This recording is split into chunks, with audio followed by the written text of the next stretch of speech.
se llama circuito eléctrico al conjunto de elementos que al conectarse entre sí de manera cerrada permiten circular una corriente eléctrica. Los circuitos eléctricos permiten transformar la energía eléctrica en otros tipos de energía, por ejemplo, en luz, calor, sonido o movimiento. Todo circuito eléctrico se compone por los siguientes elementos. Generador de corriente eléctrica o fuente es la fuente de energía que facilita que los electrones se desplacen por el circuito. Conductores son aquellos que llevan la corriente a los demás componentes del circuito, están hechos de un material conductor.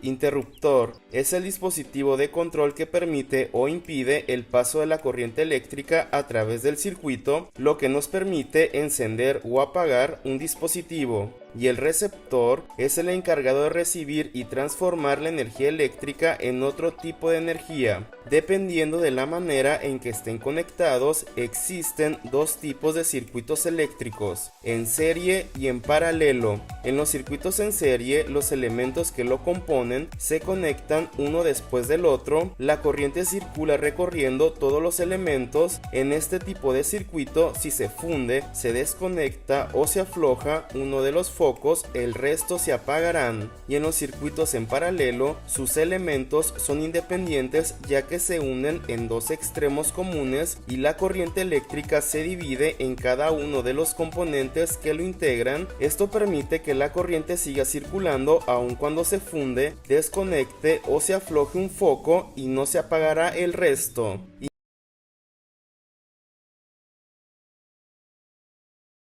¿Qué tal amigos? En esta ocasión les enseñaremos cómo medir el valor de una resistencia por medio del código de colores. ¿Qué es una resistencia?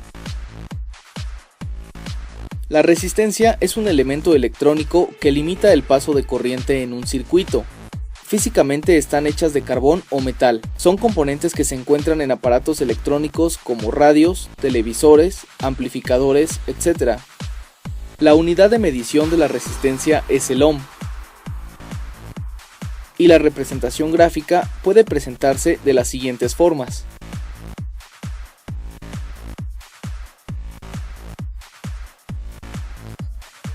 ¿Cómo se leen los colores de una resistencia? Los colores se leen de izquierda a derecha.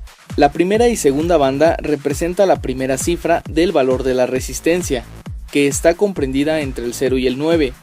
La tercera banda representa el valor por el que hay que multiplicar las dos cifras anteriores. La cuarta banda representa la tolerancia, que nos dice qué tanto en porcentaje puede variar el valor de la resistencia hacia arriba o hacia abajo de su valor indicado. Aquí podemos observar una tabla en la que identificamos los diferentes colores que puede tener una resistencia y su valor correspondiente, por lo que será muy fácil ahora determinar su valor. Veamos un ejemplo. Esta resistencia tiene como primer color el café, el cual equivale a 1. El segundo color que podemos observar es el negro, el cual equivale a 0. El tercer color que podemos apreciar es el rojo y equivale a 100, siendo este número el factor multiplicador, por lo que 10 por 100 es igual a 1000 ohms, y esto equivale a 1 kilo ohm.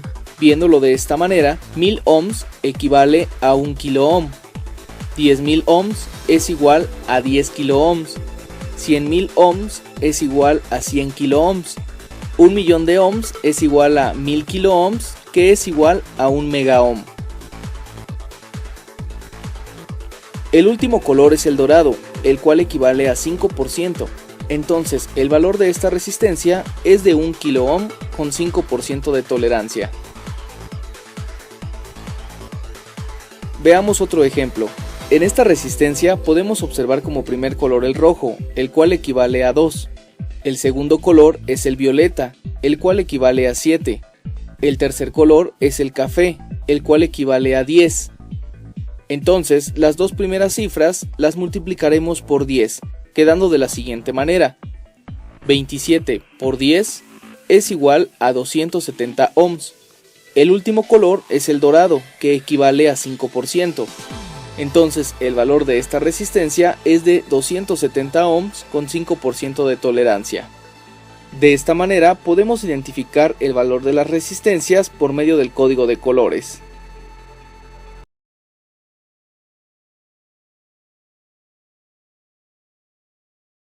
Hoy veremos el potenciómetro. El potenciómetro es una resistencia variable, así de sencillo. La diferencia es la técnica para que esa resistencia pueda variar y cómo lo hace.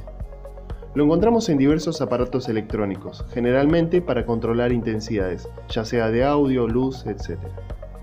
Los potenciómetros limitan el paso de la corriente eléctrica, provocando una caída de tensión en ellos, al igual que en una resistencia.